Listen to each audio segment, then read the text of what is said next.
Oi, pessoal, meu nome é Aline e esse é mais um episódio do LineCast. E hoje eu conto com uma convidada incrível, foi difícil achar espaço na agenda dela.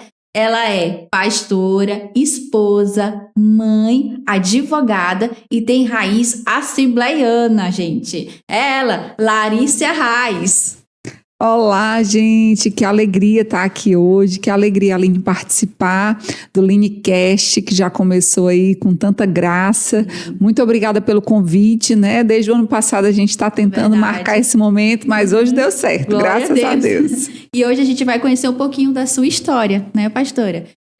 Você se converteu muito cedo, aos 13 anos, né? Eu queria que você contasse um pouco como que foi o seu encontro com Jesus, a sua transformação. Então, eu venho de uma família de raízes que não é evangélica, né? Minha família é católica. E meu pai, quando se divorciou da minha mãe, começou a frequentar a igreja evangélica. Antes de casar, ele já frequentava, mas aí depois, com o casamento, ele acabou não se firmando. E aí ele voltou, né, para a casa de Deus. E ele começou a me levar. Quando eu tinha por volta de 4, 5 anos de idade, ele começou a me levar para a igreja. E eu comecei a visitar. E aí, aos poucos, eu fui conhecendo, me aproximando, e aos 13 anos de idade eu realmente dei um passo e decidi, né, seguir a Jesus. E desde então comecei essa aventura incrível que é a vida com Deus. Também enfrentou um processo de depressão e eu queria que você compartilhasse com a gente como que foi, como que você saiu desse processo, né, venceu a depressão. Então, quando eu me converti aos 13 anos de idade, a visão que eu tinha de Deus era de um Deus distante, de um Senhor que estava ali assentado num trono, e no momento que eu fizesse algo errado, no momento que eu vacilasse de alguma forma, ele iria me castigar pelo meu erro, né? Então, a visão que eu tinha era essa visão de merecimento. Então, se eu estivesse fazendo tudo certo, eu estava sendo abençoada, mas se eu estivesse de alguma forma errando, eu não teria o favor de Deus. E isso criou uma distorção na minha mente. Então, mesmo na igreja, né, desde os 13 anos de idade, que foi um processo desafiador, porque, como eu disse, minha família não era cristã evangélica, então no início era só meu pai e eu, né, e eu me converti quando eu era bem adolescente. Então, todo esse processo de transição que a gente passa naturalmente na adolescência, as crises, os conflitos, eu tive que lidar com tudo isso também, mas graças a Deus venci, tive muito apoio dos meus pais, da igreja também, dos irmãos em Cristo, que eu fui me aproximando. Passaram-se alguns anos, acredito que quase 20 anos, quando eu tive a crise de depressão, que já foi no ano de 2013, né? Eu já era uma líder dentro da igreja, eu já estava envolvida com várias atividades, eu já estava liderando outras mulheres, liderando outras pessoas, quando então eu me dei conta que, na verdade, minha vida parecia naquele momento sem sentido, né? Então, eu entrei numa crise que tinha a ver com a minha fé, porque, como eu disse, eu não conseguia perceber Deus como um pai, mas sim como um Senhor. Então, o sentimento que eu tinha sobre mim, diante de algumas expectativas que eu gerei, era de que eu estou desapontando Deus. Eu não estou correspondendo às expectativas de Deus.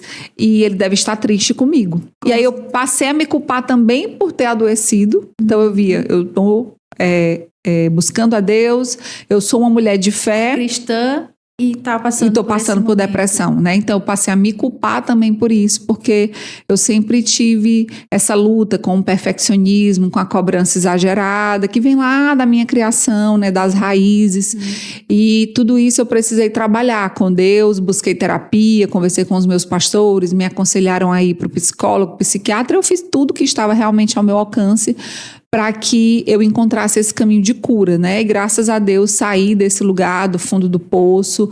Deus restaurou a minha identidade e eu passei a compreender uma coisa que é fundamental para a nossa vida como cristão. Seguir a Jesus não te torna imune às dores, não te torna imune ao sofrimento. Nós vamos passar pelo processo, vamos viver perdas, vamos viver momentos difíceis, como o próprio Jó, um homem que agradou a Deus, um homem que foi fiel, um homem que criava os seus filhos nos caminhos do Senhor, e isso não o poupou das dores. Pelo contrário, a Bíblia diz: se Deus não poupou o seu próprio filho Jesus, por que ele nos pouparia? Então, a dor, por mais que seja difícil viver situações como essas, ela é pedagógica. E é uma das maneiras de Deus trabalhar o nosso coração, o nosso caráter. Ela nos prova, ela nos refina, né? Afinal de contas, servir a Deus quando tudo está bem é fácil. Mas o nosso desafio de fé é, mesmo passando por essas circunstâncias, permanecer crendo, permanecer firme, permanecer confiando. Então, eu passei a trabalhar algo que hoje eu desenvolvo de uma maneira totalmente diferente, que é uma espiritualidade emocionalmente saudável. É você entender que nós somos espírito, somos alma, somos corpo, como diz a palavra em 1 Tessalonicenses 5:23, e que nós precisamos de equilíbrio. Então, a minha questão não era sobre fé, não era espiritual. A minha questão era sobre a alma. E assim como o corpo adoece, a alma também adoece. E quando isso acontece, nós precisamos buscar ajuda, nós precisamos buscar tratamento, nós precisamos buscar aquilo que está ao nosso alcance para que a gente possa sair desse lugar. Então, eu consegui ressignificar essa mentalidade que eu tinha distorcida, né, sobre Deus.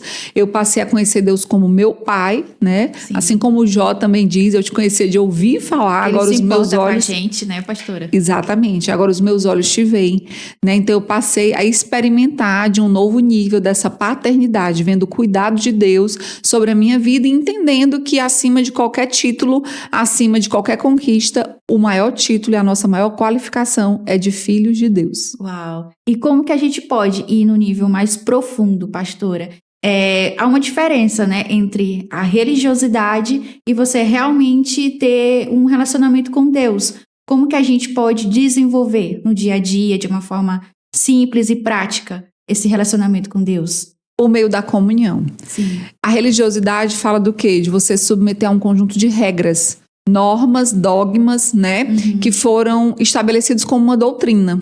Então, a pessoa, ela passa a fazer certas coisas não porque ela entendeu, não porque ela ama a Deus, né, às vezes até ama a Deus, mas tem essa mentalidade distorcida como eu tinha, né, então eu vivi durante algum tempo dentro da igreja essa religiosidade, eu sei diferenciar exatamente na minha vida, né, aquilo que eu vivi quando eu era uma religiosa e aquilo que eu passei a viver quando de fato eu desfrutei de uma comunhão com Deus. Então, uma coisa que meu pastor sempre fala, pastor Fred, né, nosso pastor na igreja Angelim, é que quem é forte nas regras é fraco na mesa. Na verdade, o que a gente precisa é da mesa da comunhão. Comunhão com Deus em primeiro lugar, por meio do seu relacionamento pessoal com Jesus, que é algo que você cultiva no seu dia a dia, lendo sua Bíblia, praticando as disciplinas, né, espirituais de oração, leitura da palavra, jejum, consagração, né, você vai ler a palavra de Deus e não apenas ler como um livro, como a gente lê um romance. Mas viver na prática, no dia a dia. Exatamente. E também ler entendendo que o Espírito, ele vivifica a palavra. Porque a Bíblia diz que a letra é morta. Aí que entra a religião. Letra por letra é morta. Mas a palavra, ela é vida. Porque a partir do momento que eu me exponho à palavra, que eu abro a minha Bíblia, que eu leio a palavra, aquela verdade entra no meu coração. E o Espírito de Deus tem poder de transformar a minha história. Então, não é algo que é estabelecido como regra. Então, Aline, não faça isso, faça aquilo. Mas é algo que tu passa a experimentar no teu relacionamento com Jesus e provoca uma mudança de dentro para fora. Não, isso aqui eu posso até fazer, mas eu não quero, como diz o apóstolo Paulo. Todas as coisas me são lícitas, mas nem todas me convêm. Todas as coisas me são lícitas, mas eu não vou me deixar dominar por nenhuma delas. Então, na minha vida com Deus, eu comecei a cultivar esse lugar de profundidade. A gente vive num tempo onde muita coisa parece e não é. A gente vive num tempo, principalmente na internet, redes sociais, inclusive um grande nome aí do marketing, né? Falou isso. Você não precisa ser, você precisa parecer. Pelo contrário, a luz da até conseguir ser, né? Que eles falam, pastora. Se você não é, pareça até conseguir ou finja, ser. Ou né? finja ser. É. Então, muitas pessoas vivem uma vida fake. Esse início do ano teve essa polêmica sobre tirar os filtros do Instagram, né? E isso fala também pra gente de uma realidade. Até o Instagram já tá percebendo que muitas pessoas, meu Deus... As pessoas estão ficando doentes. Isso aqui é uma coisa quando tira uma foto, quando tem um filtro. Agora é outra completamente diferente, né? Outro dia uma pessoa brincou que pegou o celular e, meu Deus, não reconheceu a minha face, né? Porque, às vezes, no natural... é totalmente diferente. E eu não tenho nada contra filtro de Instagram, inclusive eu gosto, eu uso, né? Mas eu acho que a gente precisa voltar para a essência. Não é sobre parecer ser, é sobre ser de verdade. Antes da gente buscar fazer qualquer coisa, seja para Deus, para as pessoas, nós precisamos primeiramente ter a nossa vida curada, restaurada, alinhada, para que isso te dê autoridade. Como que eu posso ser uma voz na vida de pessoas? E hoje muito se fala sobre isso. Eu quero ser uma referência, eu quero ser relevante. Quero ajudar pessoas, transformar vidas. Exatamente. Sendo que muitas pessoas, na verdade, se perderam nesse caminho. Sim. E ao invés de buscar relevância, estão buscando fama. Nem todo mundo que é famoso tem relevância. Tem muitas pessoas que têm muita relevância que não são famosas. Então, a essência, aquilo que é genuíno, aquilo que é puro é o que a gente deve buscar. Então, o que a gente precisa buscar nessa vida com Deus, falando de profundidade, que foi a sua pergunta, é a cada dia mergulhar na verdade, né? A palavra de Deus precisa ser de fato o nosso guia. É lâmpada para os nossos pés, é luz para o nosso caminho. Como diz a Bíblia, o mandamento é lâmpada, a instrução é luz. E as correções da disciplina são o caminho que conduzem para a vida. Então, nesse caminho, nós precisamos buscar aquilo que é genuíno. Isso é fake, isso parece, não é? Não, eu quero aquilo que é de verdade. Quero viver um relacionamento verdadeiro com Jesus. Não um relacionamento onde eu vivo um conjunto de regras, de dogmas, que o apóstolo Paulo fala que isso não tem poder para transformar a vida de ninguém. Não toques, não manuseies, não faça isso, não faça aquilo. Isso fala da religião. Pelo contrário, a verdadeira religião, à luz da palavra de Deus, é quando a gente vive transformação. Se a gente está vivendo algo, eu estou na igreja, eu estou fazendo isso, eu faço obra social, tantas coisas, isso não tem nos tornado uma pessoa melhor, tem alguma coisa errada. Se eu digo que estou buscando a Deus e isso não me torna uma pessoa mais humana, tem algo errado com a religião que eu estou praticando, porque na verdade, à medida que eu me relaciono com Jesus e me aproximo do divino, Sendo transformada. eu me torno mais humana. Né? Então, a espiritualidade emocionalmente saudável fala disso. Deus não está à procura de pessoas perfeitas. Deus não está à procura, sabe, daquilo que é perfeito. Deus está à procura daquilo que é de verdade. Por isso a Bíblia diz, os verdadeiros adoradores adorarão ao Pai em espírito e em verdade. Então, Deus está à procura de gente de verdade, que ora e faz oração de gente de verdade. Deus, hoje eu estou triste, eu estou decepcionada, eu estou frustrada. Orar, né, pastor? Estou desanimada, não tenho vontade de orar, estou cansada, enfim.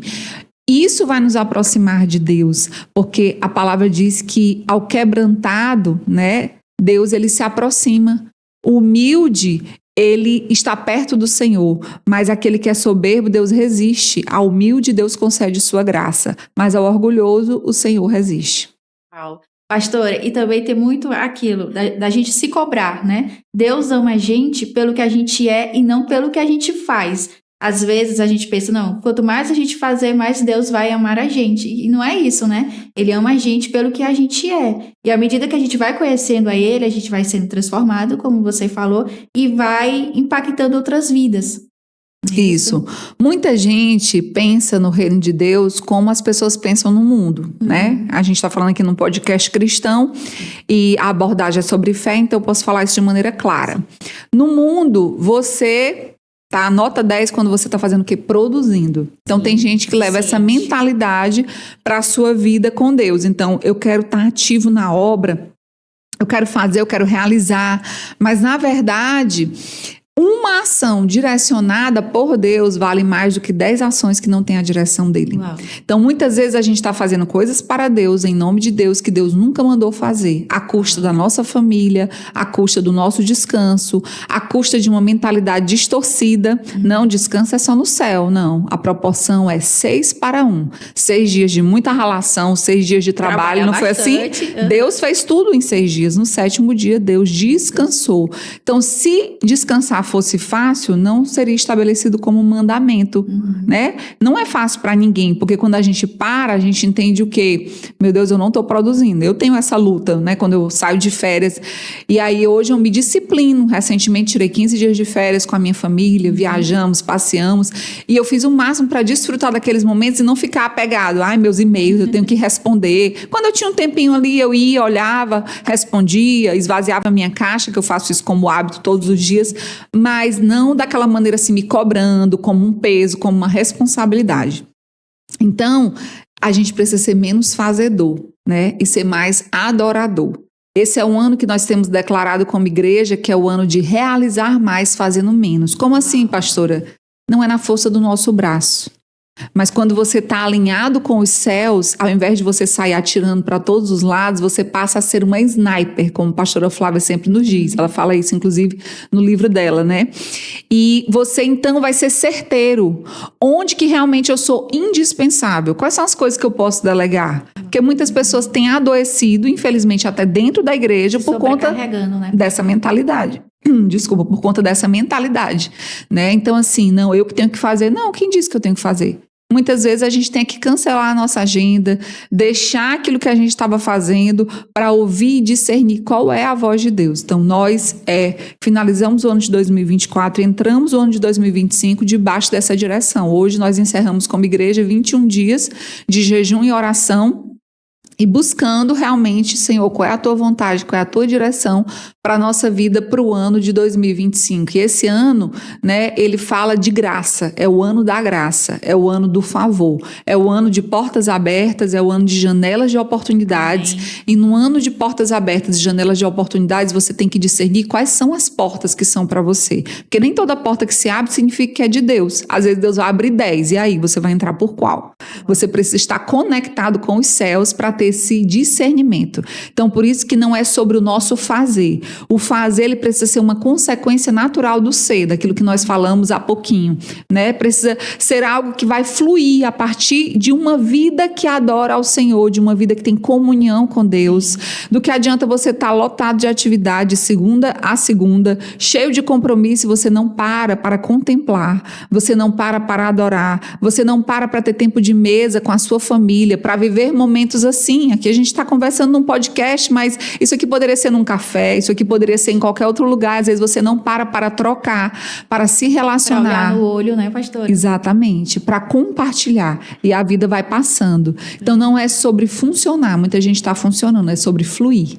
Deus quer que esse ano cada um de nós, né, realmente assuma esse lugar e flua no lugar que Ele te chamou, né, naquilo que Ele te confiou. O chamado que Ele tem para você é diferente do meu, é diferente de cada pessoa que está aqui, o dom, a habilidade, o talento, a graça, mas todos nós juntos cooperamos para um só propósito, somos cooperadores de Deus nessa obra. E a obra de Deus não para, né, pastora? Se a pessoa não fizer, Deus vai levantar outra pessoa e pode até fazer melhor do que aquela pessoa que ele queria que fizesse, né? E como a gente pode ter esse discernimento de saber o que Deus quer pra gente? Exatamente ouvindo a voz de Deus. Muitas pessoas hoje querem as coisas prontas. Então assim, pastor, ora por mim para que eu possa ouvir a voz de Deus. Não, você também é uma pessoa de fé, você também precisa cavar esse lugar. Claro que como líderes e pastores, nós somos vozes proféticas, ou pelo menos devemos ser, de apontar o destino, de mostrar a direção. Mas tem coisas que são muito específicas, que Deus vai revelar para cada um, né? Então, como que a gente vai saber ouvindo a voz de Deus? Pagando esse preço no bom sentido. A Bíblia diz, você vai ouvir uma voz atrás de você dizendo, esse é o caminho, andai por ele. Mas na nossa sociedade, principalmente nesse tempo de aceleração, né, tudo é muito rápido, é fast food, a pipoca em 3 minutos a gente já está agoniado, pelo menos eu, né, tô ali, eu já tô, gente, poderia ser menos tempo, enfim. A gente vive correndo, né? Então, qual é o nosso maior desafio hoje? Parar. Respirar. Se aquietar, exatamente, ler a Bíblia, ouvir a voz de Deus, orar, Deus, qual é a tua vontade para a minha vida, né? Será que a gente tem cultivado esse lugar? Senhor, qual é o teu propósito para a minha vida? Qual é a tua vontade para mim no ano de 2025? Eu não vou me mover com base na agenda dos outros, porque quando você não tem clareza sobre qual é o propósito de Deus para a sua vida, o que acontece? Tu entra na agenda dos outros. Aline, vem cá, faz isso aqui, eu posso. Aline, isso aqui, Aline, isso aqui. E você perde tempo de fazer aquilo que realmente Deus te comissionou para fazer, porque quando Deus te comissiona e você entende com clareza o seu propósito, as outras coisas se tornam secundárias. Então, Deus em primeiro lugar, depois vem a minha família, depois vem o meu ministério, depois vem as coisas que eu vou fazer. Tudo está estabelecido e a palavra diz, busca em primeiro lugar o reino de Deus e a sua justiça. Todas as coisas serão acrescentadas. Cada coisa vai assumir no seu lugar, vai ocupando o seu espaço, à medida que eu me posiciono como essa mulher de direção, como essa mulher que ouve a voz de Deus, não se move por proposta. Porque quando tu não tem clareza e tu sai atirando para todo lado, essa proposta é melhor, eu vou. Essa daqui não é assim no mundo. Sim. Mas não. Para a gente que vive a vontade de Deus, não é sobre proposta, é sobre propósito. Então, qual é o propósito de Deus para a minha vida? Eu posso dizer sim para esse compromisso? Eu posso dizer sim para essa agenda? Ou não, às vezes Deus quer que eu cancele esse compromisso, que eu diga não para essa responsabilidade, porque eu vou ter um tempo maior de qualidade com a minha filha, com a minha família, né? Eu vou ter um tempo para mim, que é uma coisa também muito importante que as pessoas às vezes negligenciam, o autocuidado. Então, qual é a hora que você faz uma atividade física? Qual é a hora que você lê um livro? Qual é a hora que você faz um hobby, uma coisa que você gosta? E isso também tem provocado adoecimento das pessoas, né? Então, às vezes a gente não consegue separar o que é espiritual, do que é a nossa emoção, do que é o cuidado com o nosso corpo, mas quando você busca fazer a vontade de Deus, você encontra um lugar de equilíbrio. E o que a gente precisa como cristão? Moderação. A Bíblia diz, seja a vossa moderação conhecida de todos, perto está o Senhor. O mundo não vai nos conhecer por causa dos dons, às vezes para eles isso não faz nenhuma diferença. O mundo não vai conhecer por causa dos talentos, o mundo vai conhecer, ali vai uma mulher equilibrada. E isso é uma raridade no nosso tempo. O que tem acontecido com frequência? As pessoas têm rompantes. Porque andam tão sobrecarregadas, andam debaixo de tanto jugo, de tanta pressão, seja financeira, seja de outras responsabilidades, é família, coisa, corre atrás, faz isso, faz aquilo, às vezes igreja, e você, de repente, diante de uma crise, dá uma resposta ruim. Entende? Então, na hora da crise, nós somos provados. Quem nós somos no dia mau? Quem nós somos na hora da prensa? E se nós estamos sendo prensados, né, é para que saia o melhor azeite. E esse azeite, ele vai ser um testemunho. Não só para a nossa vida, para edificar a nossa fé, mas para a vida das outras pessoas também. Então, nós precisamos encontrar esse lugar. Cada vez mais, nós precisamos, principalmente as mulheres, eu vejo muito isso, porque eu aconselho muitas mulheres, né? Eu discipulo mulheres já há muitos anos, e eu vejo muitas mulheres, de fato, adoecendo, porque não tem clareza do propósito de Deus para a sua vida, depois ainda responsabiliza as pessoas. Diz assim, eu não consegui fazer essa faculdade, eu não realizei esse sonho. Foi o marido, foi os filhos. Por causa desse menino, eu dediquei minha vida toda. Mas quem disse que tu precisa dedicar a tua vida só para um filho, porque agora tu tem um filho, né? Como você disse no início, eu sou pastora, sou advogada, trabalho no fórum, sou assessora jurídica, sou mãe, sou esposa, tenho N projetos, né, pastora? Isso, N responsabilidades, né? E eu jamais vou poder atribuir para alguém a responsabilidade daquilo que é a minha escolha e dizer assim, não, eu não fiz esse curso, ou eu não me realizei, ou eu não isso, porque eu estava servindo, porque eu estava cuidando de mamãe, cuidando de papai, como eu vejo algumas amigas queridas, preciosas,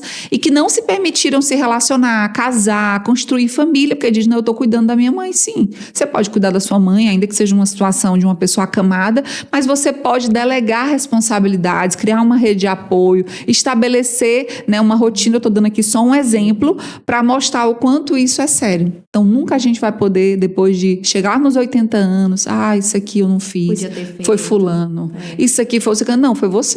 Você que não se posicionou, você que não escolheu. Mas já passou o tempo. Quem disse? Quem disse que passou o tempo? Moisés começou a cumprir o propósito dele quando ele tinha 40 anos, entende? Então, cada pessoa tem um chamado de Deus específico, tem uma missão nessa terra e precisa se posicionar para viver aquilo que Deus tem. Uau, tem a sua história, né, pastora? A gente aprender a dizer não, né? Como a palavra do Senhor também diz. Sede prudentes como a serpente e simples como a pomba. É buscar o equilíbrio para que a gente possa ser uma pessoa mais completa e poder transformar outras pessoas. Exatamente. Eu comecei o ano fazendo a minha lista do não, né? Sim. Aprendi isso com a pastora Flávia. Dizer então, não é difícil. E estabelecer, eu não vou entrar na agenda que eu não criei. Por exemplo, como pastora, às vezes você passa o ano todinho, uma pessoa está passando uma situação, você está ali disponível para ajudar, mas na última semana do ano ela diz, pastor, eu preciso sentar contigo, tem que ser hoje, porque senão vai acontecer isso. Não, eu estava à sua disposição e continuo, mas não é no seu tempo. Não é da sua forma. E muitas vezes as pessoas te inserem, né, na agenda delas, colocando um jugo sobre você. Não, Aline, tu tem que fazer isso agora, mas bom, tu estava disponível o tempo todo para fazer e a pessoa não te chamou. E aí, de repente, na hora dela, do jeito que ela quer, entende? Então, assim, muitas vezes, essa dificuldade de dizer não, ela esconde algo que é muito mais sério. É o vício de agradar a todos. E o vício de agradar a todos, ele é validado por um sentimento de baixa autoestima. Então, eu preciso dizer sim para eu me tornar agradável para você, porque no fundo eu não consigo lidar com a minha própria dor. Eu não me sinto boa o suficiente. Eu acho que eu não vou ser amada. Eu acho que eu não vou ser querida quando eu disser não para alguém, entende? Então, desse lugar, graças a Deus, o Senhor me tirou. E hoje eu consigo dizer não. Claro que tem algumas situações que são mais difíceis, mas assim, de uma maneira geral, quem realmente te ama vai entender o teu não, entendeu? E vai ficar até o fim, né, pastora? Isso. E quem não entende é porque não é pra estar ali com a pessoa. Exatamente. A nossa vida é feita de ciclos, né? Algumas pessoas são de estações, outras pessoas são para a vida inteira, são pessoas de aliança, né? Como Jonatas e Davi. Como a sua aliança com a pastora Flávia. Sim, exatamente. De mais de 20 anos de caminhada com Cristo e com ela. Uau. Pastora, e uma vez eu vi você falando também sobre ser uma pessoa inofensável. Achei muito interessante, porque é difícil, né? Pessoas machucam, pessoas falam coisas que a gente não gosta, e a gente também machuca outras pessoas. Sim. Como que a gente pode chegar a esse nível de ser uma pessoa inofensável, né? Para conviver melhor com as pessoas que são diferentes da gente? Sim. Eu acredito que o nosso maior desafio, né, se dá quando as nossas expectativas, elas estão desalinhadas. Então, muitas vezes a gente coloca, eu citei o exemplo de colocar no outro a responsabilidade de uma escolha que é nossa. Tem pessoas que colocam no outro a responsabilidade da sua felicidade. Seja no marido, seja nos filhos, seja na esposa, nos pais, enfim. Então, às vezes você tem uma expectativa desalinhada. E a expectativa exagerada, nas pessoas, ela vai gerar frustração, quer queira, quer não. Como que eu aprendi a lidar com esses desafios? Sim. Como pastora, né? Convivendo, aconselhando muitas mulheres, convivendo com muita gente. Eu aprendi, primeiramente, a morrer para mim a cada dia. Porque quanto mais você morre para você mesmo, menos dor as pessoas podem te causar. E aí, quando acontece uma situação, eu levo para a caixa, que eu já trabalhei isso dentro do meu coração, não é sobre mim. Isso aqui não é sobre mim. Então, eu nunca vou ser unânime. Jesus não foi unânime. Tem pessoas que a gente ama, cuida, apoia, ajuda, e simplesmente a pessoa sai da tua vida e não te dá nem tchau. Se eu levar isso pro lado pessoal, eu vou me entristecer, vou me frustrar e vou dizer, não quero mais ser pastor, isso aqui não é para mim. Mas se eu entender, não é sobre mim, é muito mais sobre o outro, eu olho para outra pessoa com um olhar de misericórdia, de compaixão, porque as minhas expectativas estão alinhadas. Eu não coloquei na outra pessoa uma responsabilidade que não é dela. Então, a responsabilidade de lidar com a dor, com a frustração, com a tristeza, seja o que for, é minha. Então, eu encontrei esse lugar.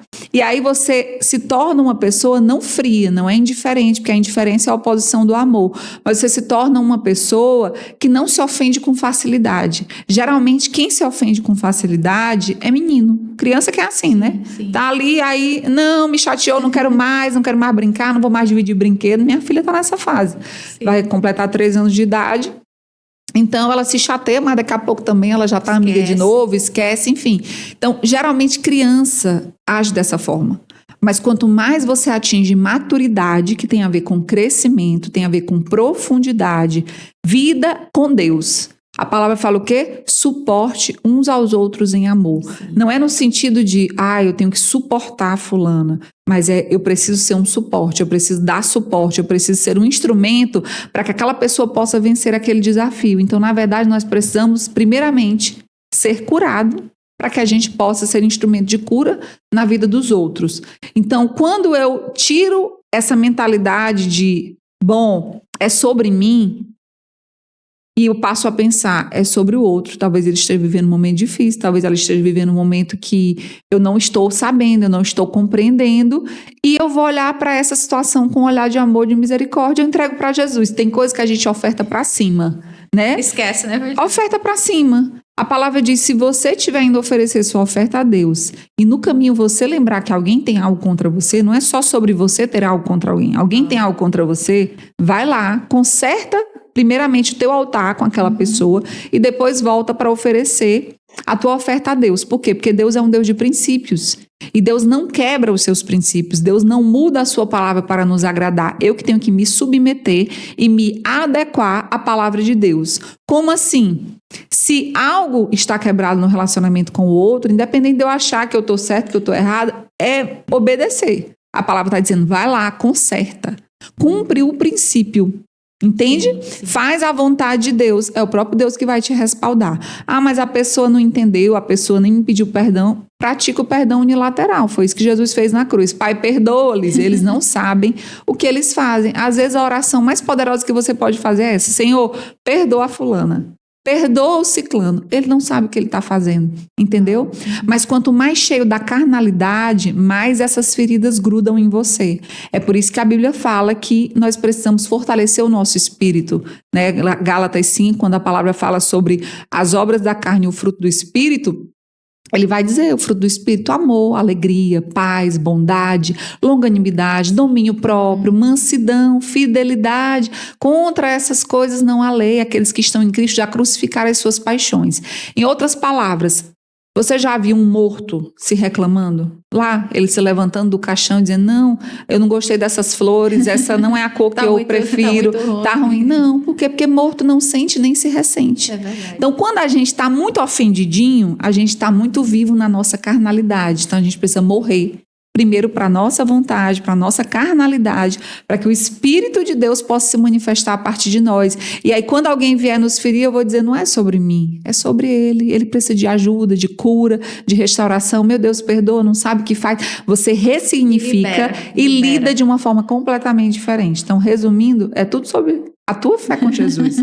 Não é tudo sobre você, não é tudo sobre o outro, mas é tudo sobre a maneira como você desenvolve a sua espiritualidade, né? Porque quanto mais cheios do amor de Deus, da presença de Deus, alguém pode pisar no meu pé, alguém pode, sabe, me bater, mas Jesus diz o quê? Eu vou oferecer a outra face. Oferecer a outra face não é fácil. Uma coisa é alguém lá de fora falar algo de ti, ou cometer uma injustiça, e você, bom, ok, fiquei chateado, mas quando alguém da tua casa, quando é alguém da tua convivência, da tua parentela, uma pessoa que te ama, que mete a mão no prato contigo, né, como Judas fez com Jesus. E sabe onde dói. Exatamente. E aí é que vem o desafio do perdão. Perdoar não é sentir. Perdoar é decidir. Uau. Então não tem a ver, eu sinto, não sinto de perdoar, tem pessoas que dizem isso, né?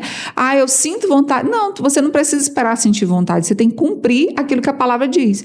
Porque da mesma forma, se você não perdoa, você não vai ser perdoado por Deus. A oração do Pai Nosso está aí para dizer isso.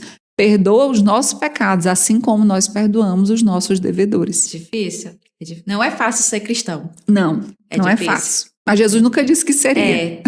Mas com ele é possível. Uhum. Pastor, eu queria que você falasse também um pouco do projeto, né? Você faz um projeto incrível, né? No presídio, né? Das mulheres, também no hospital. Eu queria que você comentasse um pouco com a gente desses projetos.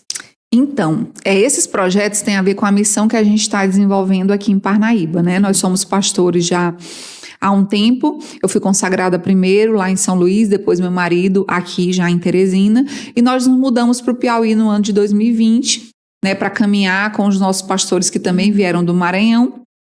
Em 2022 fomos enviados aqui para Parnaíba. Desde quando a gente chegou aqui, nós entendemos que a cultura do reino de Deus é o que muda uma cidade. Não é a política, não são os governantes, apesar da contribuição de cada um, mas é de fato uma igreja que vive a cultura dos céus.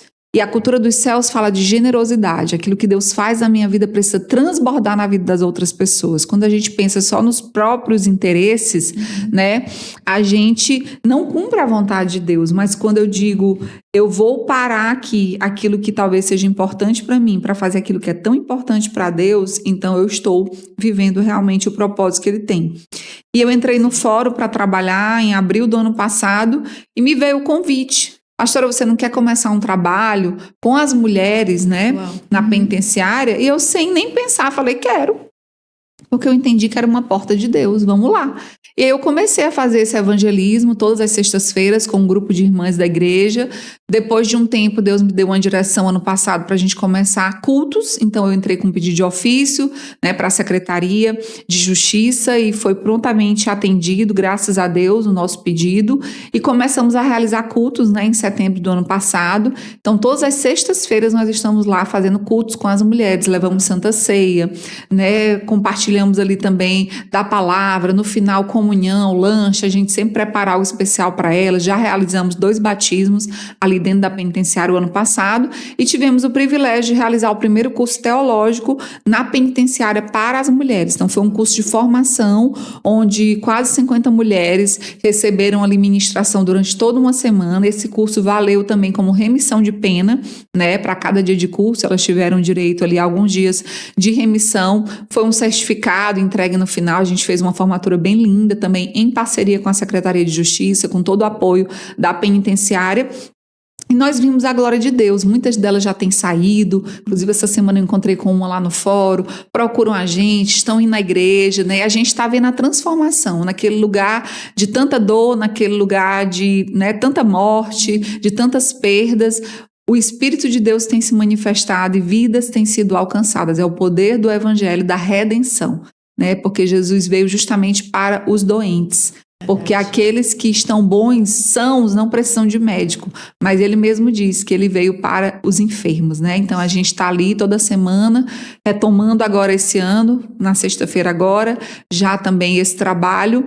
E continuamos o trabalho também nos hospitais. Nós estamos no EDA e Hospital Marques Bastos, todas as semanas levando uma palavra de esperança.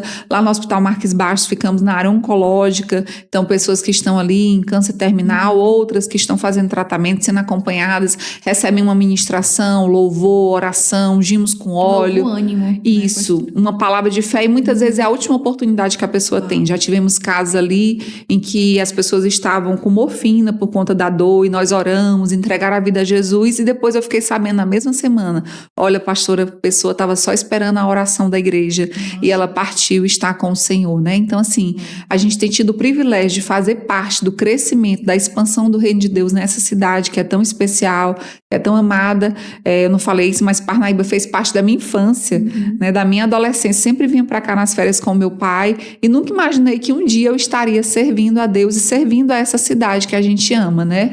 Nós aprendemos isso como igreja, quando a gente ama a cidade, quando nós buscamos realmente promover aquilo que é a vontade de Deus, né, para a nossa vida, a cidade também passa a nos amar. Então, hoje a gente se sente filho, pertencente, né, amamos esse lugar e cremos que Deus tem algo grandioso para fazer ainda esse ano, em nome de Jesus. Amém. E é lindo esse projeto da igreja, pastora, levando um novo ânimo, né, para as presidiárias, para o pessoal Sim. do hospital, né, tá a igreja levando o evangelho fora das 4 paredes. E é incrível. Exatamente. É lindo, e se Deus quiser eu também vou com você. Amém, amém. O evangelho é isso, né? Boas novas, transformação. Então, muitas pessoas não acreditam, algumas pessoas lá mesmo dentro da penitenciária, que já tem outra visão. Ah, vocês estão perdendo tempo, porque quando vocês saem, elas são outras pessoas. Eu falei, eu creio no poder da semente que está sendo liberada. E eu tenho visto, né? E graças a Deus a gente tem ouvido daquilo que Deus tem feito naquele lugar. Essa semana mesmo a gente teve esse período aí de recesso, não estávamos tendo atividades dentro da penitenciária, nem nos hospitais. Elas se reuniram o final de semana inteiro, louvando, adorando a Deus, né? A agente penal que trabalha lá e também é parceira dessa obra, mandou os vídeos pra gente, elas adorando ao Senhor. Então nós cremos que essa semente que foi plantada, ela vai frutificar. E muitos dos frutos a gente só vai saber na eternidade. Pessoas que têm sido libertas, restauradas, curadas e transformadas pelo poder da palavra de Deus. Uau, pastora. E para quem está assistindo a gente, o que a senhora falaria, né? Para quem quer se acha distante de Deus, como que pode, né, criar uma conexão, um relacionamento com Deus? Amém. A palavra de Deus nos diz que o Senhor está perto daqueles que clamam, né? Daqueles que buscam, daqueles que invocam o nome do Senhor. Não há nenhuma situação, nenhum vale, por mais difícil que possa parecer, né? Onde a mão de Deus não possa nos alcançar. A mão de Deus é poderosa e ela está estendida em nosso favor. Tudo que a gente precisa é clamar o nome de Jesus, é buscar a presença dele, é realmente entregar o nosso coração completamente ao Senhor e crer que Deus é poderoso poderoso para mudar a nossa história. Nosso passado, as situações que vivemos não definem quem nós somos, mas o que nos define é a palavra de Deus. E a Bíblia diz que Deus, ele é um pai que nos ama, ele tem um futuro de paz e esperança para cada um de nós, e ele é aquele que nos escolheu, mesmo quando nós éramos pecadores, cheios de falhas, de defeitos, ele nos amou assim, nos predestinou para um propósito, para que a gente ande de acordo com a sua vontade. Então eu quero dizer para você que todas as coisas cooperam para o bem daqueles que amam a Deus, que foram chamados de acordo com a sua vontade. Deus não vai desperdiçar nenhuma experiência, nenhuma dor, mas tudo vai cooperar para o propósito que ele tem na sua vida, a partir do momento que você se posicionar e buscar a ele de todo o seu coração. Amém. Pastor, e para finalizar nosso bate-papo, você poderia orar? Claro. Né? Orar para a gente finalizar com chave de ouro esse podcast. Amém. Vamos orar. Jesus, nós te louvamos pelo teu amor, pela tua graça, pelo privilégio que temos de sermos teus filhos. Obrigada, Deus, por essa noite, por esse momento tão especial. Nós oramos para que esse podcast possa alcançar, Deus, o teu propósito, cumprir a tua vontade, tocar no coração, Pai, das pessoas que o Senhor, Deus, deseja, e que o Senhor venha abençoar, Deus, a cada dia esse lugar, venha abençoar esse estabelecimento, venha abençoar a vida de Aline, da Camila, do Lucas, cada pessoa que faz parte desse projeto, Senhor, dessa obra. Nós declaramos sobre os teus filhos um ano de favor, de graça, de crescimento, de revelação, Senhor, de portas abertas, de provisão e de favor sobrenatural, em nome de Jesus. Amém. Amém. Glória a Deus. Eu quero agradecer, foi muito, muito bom ter você com a gente, pastora. Amém. Demorou um pouquinho. Mas deu certo. Valeu muito a pena. Obrigada, pastora. Eu que agradeço. Vindo. Um privilégio estar aqui com vocês. Muito obrigada. E eu quero falar dos nossos patrocinadores. Os nossos patrocinadores, sem eles esse episódio não teria acontecido. Comercial Parnaíba, Mega Espaço Fitness, Açaiteria Mix Parnaíba e Bino Prêmio Coffee, Clínica Rebeca Vaz, Parnaíba Colchões e iPhone Mourão. Muito obrigada, gente. Para você que gostou desse episódio, curte, compartilha para que mais pessoas possam ser impactadas, transformadas por essa palavra, e sigam a pastora Larissa Arraes. Tchau e até mais. Deu certo?